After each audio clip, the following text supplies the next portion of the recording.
The 3-day program was inaugurated by the Commissioner and Secretary Arts and Culture Department, Government of Meghalaya, Shri Frederick Roy Kharkongor IAS on 1st September 2022 in the presence of the Director, Akkam Sector, Ministry of Culture, Government of India, Shri Deepak Irani, the President of Governing Body of the Shillong Law College, SLC, Shri W. Khillep IAS Retired, Members Governing Body, Shillong Law College, Dr. MPR Lingdo, artists from across the country, staff and students of the Shillong Law College, Chairman of Positive Energy Art Foundation, Prakash Kishore, members of Positive Energy Art Foundation, besides other invitees.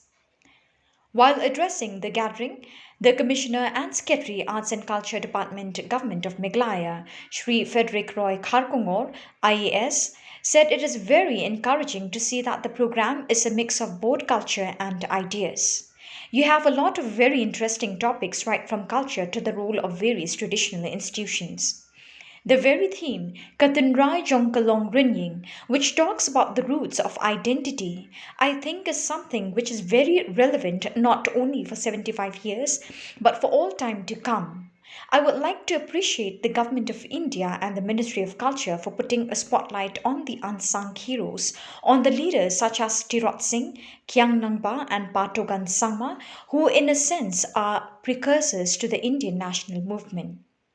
A national seminar on Indian independence movement, a milestone in Meghalaya, chaired by Dr. J. Mozika, was held in the first session where Dr. Jai Prakash Gupta was the keynote speaker, while other speakers included Sri Bindu M. Lanong, Dr. P. M. Pasa, and Sri Raphael Wajri. The second session was presided over by Dr. A. K. Singh with speakers Dr. Desmond L. Mauplang, Dr. L. S. Gassa, and Srimati Kerpa M. Lingdo shared their thoughts on the subject. We all know that this is the 75th year of India's independence, the Azadi Ki Amrit Mahotsav, and it has been celebrated in a very befitting manner in the past few months. Just a few weeks ago, we had the Har Ghar Tiranga program, which was launched here itself, and in our state, it was participated, very enthusiastically.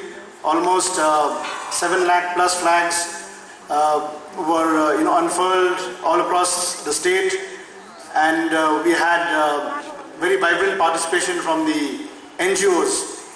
I was just glancing through the program that you have, and it is very encouraging to see that it's a mix of both culture as well as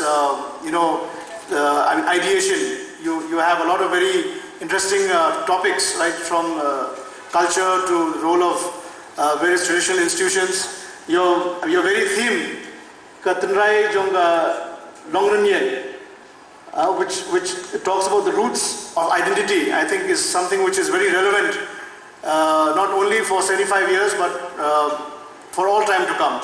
Because we need to remember how this freedom was brought about.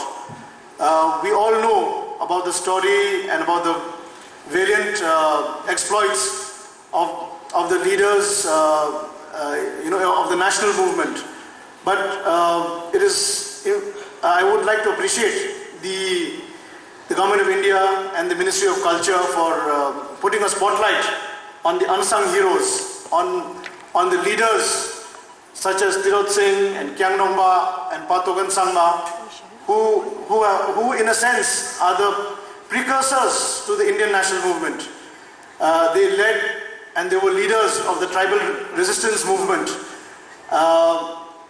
Tirot Singh, as you know, waged a 4-year-old battle against the forces of British colonialism from 1829 onwards until he was captured, or some people say surrendered, before the forces of the British Raj in 1833. He of course breathed his last in Dhaka on the 17th of July. But it's not a small feat to fight against the major colonial powers with just bows and arrows, but through his guerrilla warfare, he was able to keep the British at bay. In fact, just a few months ago, I had the opportunity to visit the caves which are known as the Tirot, which are in Nangbah, from where he waged these guerrilla warfare, and the place where he, Khasis have a tradition of having monoliths, of erecting stones, and the place which was used as his temporary sort of seating place, that is still there.